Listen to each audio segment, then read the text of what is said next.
Good morning. I believe we're in day 20, 20 in our journey through Philippians. And we're in that transition where Paul is talking about, he wants to send Timothy to the Philippian church to see how they're doing. He's hoping to get some good news that'll cheer him and so forth. He has openly acknowledged that Timothy is a rare bird to him. He's been with Paul for 12 years serving him. He's going to add on to that in a minute. He knows he can trust Timothy. He knows Timothy cares so much about the will of God and the church of God that he has opened his life and made himself totally available to that service. Well, let's pick up in chapter 2, verse 22. He says, "But you know that Timothy has proved himself, because as a son with his father he has served with me in the work of the gospel." And I said yesterday that he had served with Paul now for 12 years.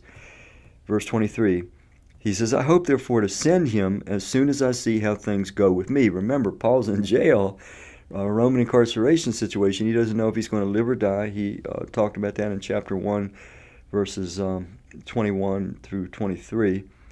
And he goes on in verse 24. He says, "And I'm confident in the Lord that I myself will come soon."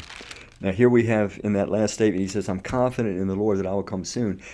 Paul was so familiar with the mind of Christ and the things that Christ cares about and is concerned about that he feels free to say, now he has no direct word from Christ, but he feels free to say, and I think I'll be coming back to Philippi too. He said the same thing in chapter 1 where he talked about he didn't know if he was going to live or die, but he goes on to say, "But I think because there's still work and service that I can provide for you guys that the Lord will keep me around." So he doesn't have a direct word. It's interesting, but he's so familiar with the way that God thinks that he can make these kind of statements. His perspective is always governed from awareness of the mind of Christ, the purposes, the plans, and the presence of Christ. Well, let's backtrack a little bit in verse 22. He says, "But you know Timothy," and he says something interesting, "has proved himself." So we have here a precedent. When Paul meets Timothy in Acts chapter 16, verse 1 and 2, Timothy had proved himself in the churches that he was in the Lystra area, I believe, Lystra and Derbe, I think. The disciples there came and said, "Hey, this young man Timothy is outstanding," and they bring him to Paul. And now Paul has watched Timothy. He's taught him and watched him, allowed Timothy to partner with him now for 12 years.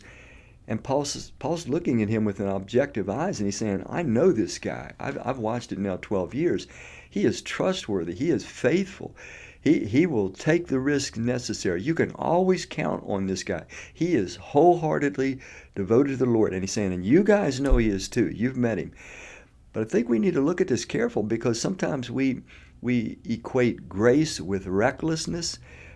Grace, which is unmerited mercy and favor, does not mean that we're not to still very carefully, look at somebody's track record to see, do they have a heart for God? Do they have a track record of being able to stick to things when things are going good, when things are not so good, to problem solve, to persevere on when things are discouraging, and so forth.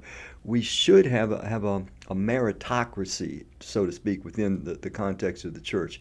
If a person's behavior doesn't obviously merit trustworthiness, they should not be raised to positions in church leadership where they might cause a tremendous downfall, hurt to themselves and hurt to others too. Paul is saying, you guys know Timothy, you know he's trustworthy, and so I feel good sending him to you. And then he says, and not only that, he says, I suspect I'm going to get back to come to you guys too. And so this is just, again, one of these interesting insights. The more we walk with Christ, the more we get where we recognize how he works. We know how he thinks.